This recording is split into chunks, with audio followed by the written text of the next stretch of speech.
Hi, and welcome to Screens in Focus podcast. I am Diana, and today we are talking Fear the Walking Dead Season 8, Episode 4, King County. Welcome to my live stream.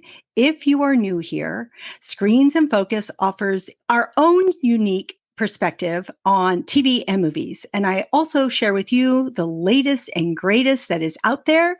So welcome. I am solo today. Normally I have a guest with me in other TV and movie podcast episodes, but for Fear the Walking Dead, I am doing this solo and I am doing this on a live stream. So I'm just trying something new to connect with all of you in the Walking Dead universe. So thank you so much for being here because I love this whole universe. I love sharing what I see with you each week. So I can't wait to dig in this particular episode because it is one of my favorite episodes that I have seen of Fear the Walking Dead. Okay, so we're going to get to that in just a moment. I do want to remind you, you can get to Screens in Focus at screensinfocus.com. There you can get to my podcast episodes, you can get to my social media, and you can get to my blog, which has other TV and movie recommendations, because there is a wide variety of TV and movies that we cover. And I love all genres. So check that out, screensinfocus.com. Okay, let's get back to this episode. Man, so I was really liking this episode a lot. So it got me to thinking of the question of the day as to what is your favorite episode of Fear the Walking Dead? And there are so many out there. I know season 2 had a lot of special episodes in that season. I know one that stuck out to me was in season 2, and it was episode 14, and it was entitled Wrath. And that was with Travis when he found out about his son, Chris. Whoa, that was a crazy, intense episode. And so I really enjoyed that episode. I also enjoy the episodes that highlight John Dory because he is one of my favorite characters on Fear the Walking Dead. There are so many. So I would love to know what yours is because we had Nick, we had Alicia, Madison, June, Luciana, Daniel. Oh, there's that episode 100 with Daniel. So there's so many. I would love to know what your favorite episode of Fear the Walking Dead is. So you can put it in the comments, whether you're on Facebook or YouTube or on any of our social media links. Again, you can get there to screensinfocus.com. All right, because I would love to know what your favorite episode of Fear the Walking Dead is. Okay, so let's dig into this one, King County. Okay, I was really looking forward to this episode, and I was not disappointed. I really wanted to revisit King County. So I was really happy when we saw Morgan. It just cut to the chase. Morgan was there. And he walks up to the steps of his old home. And of course, we see it overgrown. Time has passed. And he puts his foot up on that step. And when he did that, I was there with Morgan. I felt the weight of that moment with him. I think I felt the weight of the moment because I have a childhood home and I know what that home represents to me. I know all the memories that I have, my parents, my siblings, my friends, things that I learned as I lived on that house down the street, growing up, meeting my husband, having my children, their childhood there. Oh my gosh, a house contains so many memories and can mean so much and hold so much. And I felt that all of that was going through my head, how my house impacted me when he stepped on that step to go up to that doorway. Because it started off in that manner and that was my experience, I think that's why I really connected with this episode.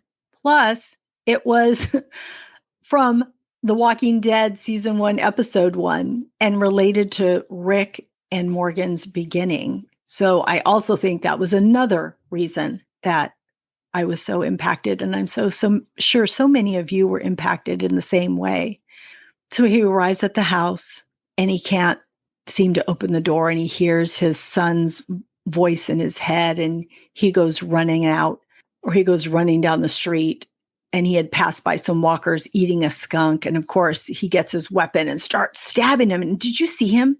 That first jump, he like hopped and jumped down on it. I was totally impressed with Lenny James. I'm thinking, wow, that is impressive. You are keeping up with your skills. I loved it. He's not a young guy. He's not old, but he's not a young guy either. So I was impressed with the training he must have done to be able to do that scene, both emotionally and physically. And so then, of course, he kills all those walkers that are there and gets that skunk smell on him. He has the surprise discovery of seeing Grace and Mo there. And so he meets up with them. And that was an emotional reunion for them.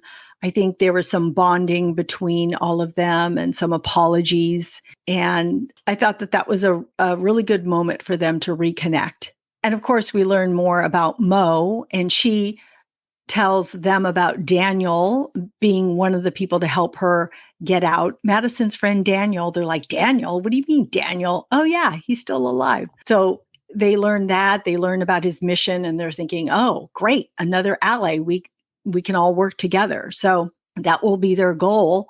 But right now, Morgan has his own goal, his own goal of putting Dwayne to rest. Sherry and Dwight arrive on the scene. And we learn that they are aligned with Padre for now because under duress, it's not what they want to do, but it's what they need to do because they have their son, Finch, to take care of and to be concerned about. And at first, I didn't like that part. I thought, what? What do you mean you guys are on two opposite sides here? On my second watch, I came to understand that because Dwight even says to Morgan, well, 7 years ago, you gave us up to save your daughter. So now we're trying to save our son. So I'm like, okay, I guess that makes sense. That makes sense. I get it. But I don't like it. So of course, that added to the dynamic of the whole episode, right? Seeing them on two different sides, both trying to save, protect their family. So family was highlighted in this episode. There are tensions and actions that they each take to, further each of their own agenda. And, we see that Dwight and Sherry, have to work with these other Padre people because, of course, Shrike is radioing them to say, oh, if you found him. Shrike believes that Morgan is out to form an army, get some guns, rally up some people. And so that is why she has sent Dwight and Sherry to find him and to retrieve him. But that's not what he's there for. He's there to face, redemption and this guilt that he has for not putting Dwayne to rest. And that's his goal because he cannot move forward. He cannot move on with his new family, with Mo and with Grace until he does this. So, there's this mission that he needs to accomplish and this emotional weight to it. And there's just a struggle. It's just a big struggle for him to do this. I can't even imagine what that would be like. I tried to put myself in that position too. I have sons. If something like this ever happened, I would be in the same boat as Morgan. I don't know that I could do it. I really don't know that I could. It would be a hard situation to be in. I may be jumping the gun, but I'm thinking that it would take someone like Mo to do it for, which ends up being the perfect scenario for him. But I did want to bring up that, Morgan has this struggle and this guilt that he feels. And we've seen Morgan's from the very beginning, and we've seen his journey through The Walking Dead and now Fear the Walking Dead.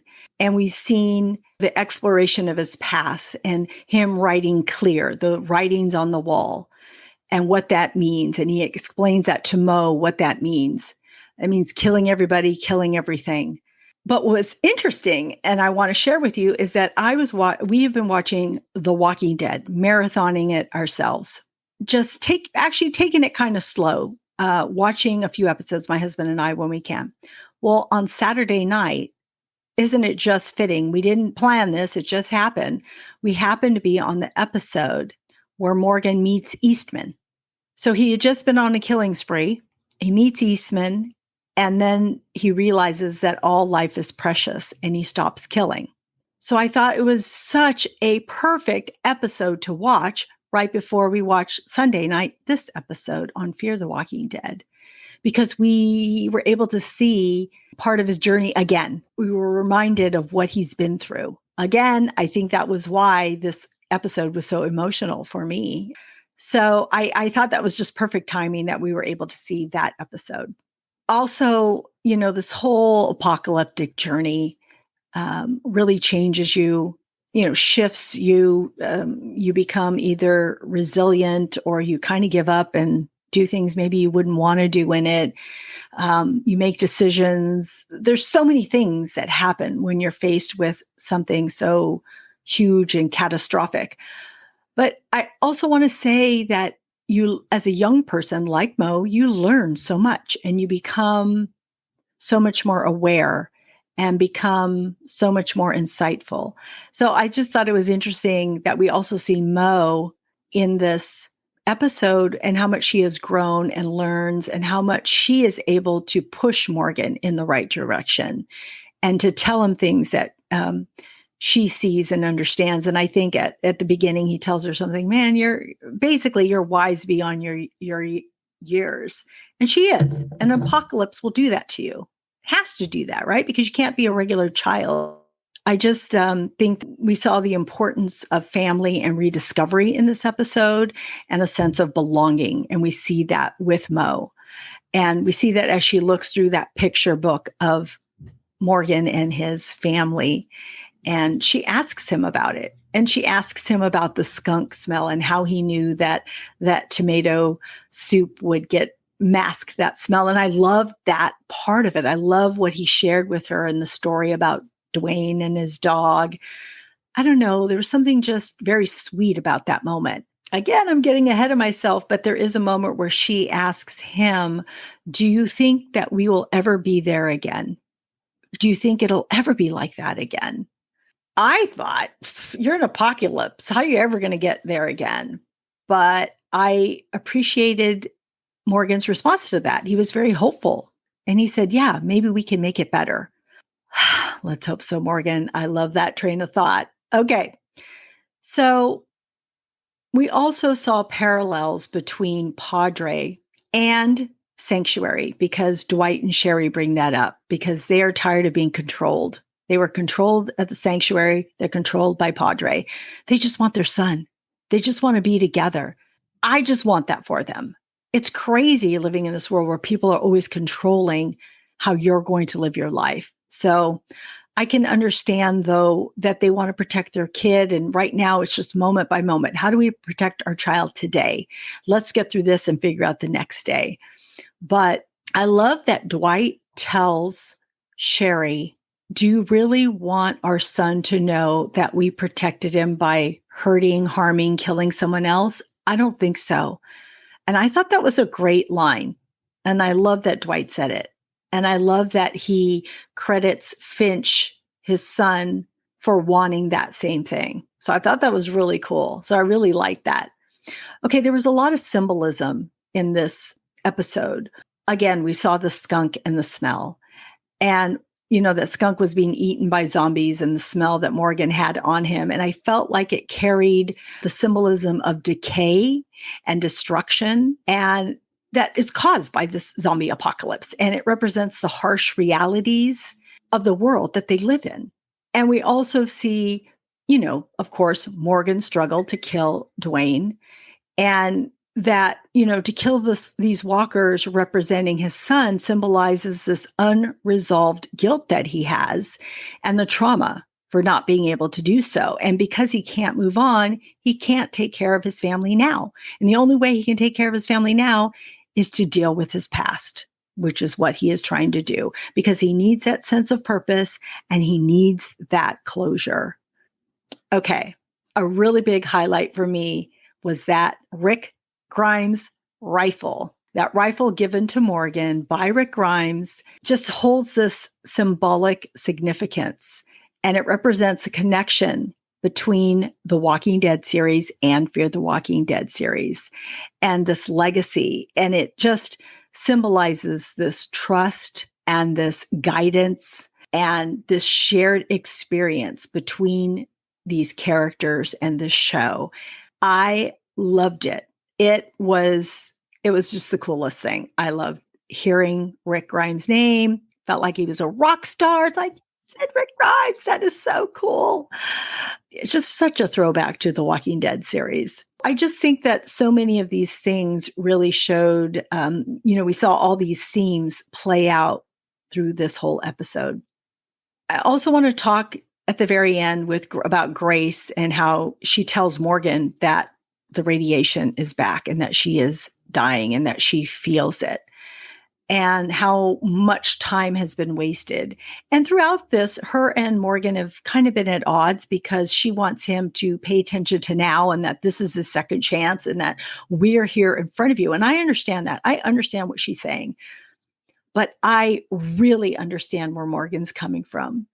This is 12 years at least, right? 12 years that he has been living with this, and he has to get it done. It's just something in him that has to be done. I get it.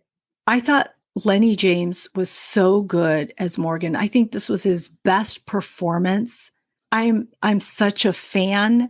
I just hope he gets the recognition he deserves for this episode because he was just so good. I do want to say toward the end when Morgan and Grace are talking about the future, because now they saved Mo, and we did see the moment where Morgan had to finally kill Dwayne and to save Mo, to save her, and realize where he had put Dwayne in the attic because he was in such a blur during all of this. But saving Mo was such an emotional moment for everybody. And for Mo saying, Dad, help me. You can do this. I know you can help me. I know you can do it. And, every time he pointed that gun previous to going in that house, he kept seeing Jenny all over the place. That's all he could see. And he just kept having such a struggle. But finally, he was able to do it because he knew if he didn't, he wouldn't save his daughter, Mo. But it was so hard. And I struggled with him, and I was very teary-eyed during this whole episode.